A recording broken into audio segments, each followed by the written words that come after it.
जी छोटी मुलं असतात, ज्युनियर केजी, सिनियर केजी, त्यांची काही मोठी स्वप्न असतात की मोठं होऊन मला काय व्हायचं आहे.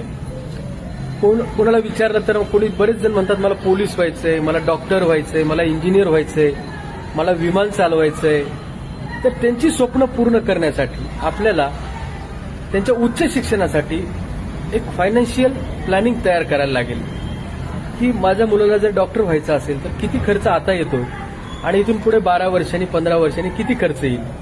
याचं जर नीट नियोजन केलं तर आपल्या मुलांची स्वप्न नक्की पूर्ण होतील LICच्या माध्यमातून. आणि पॅरेंट्सना एक प्रोटेक्शन पण मिळते. खुदा ना खास्ता जर त्यांचं चुकून डेथ झाला तर पुढचे सगळे हप्ते माफ होतात. त्यांच्या शिक्षणाची जबाबदारी पण LIC दरवर्षी त्यांना पैसे देते फी, आणि त्याच्या उच्च शिक्षणाला गॅरंटेड पैसे मिळतात. असं फक्त LICच करू शकते. अधिक माहितीसाठी आपल्या जवळच्या LIC एजंटला फोन करा किंवा मला फोन करा. Thank you. God bless you all. सबका मंगल हो.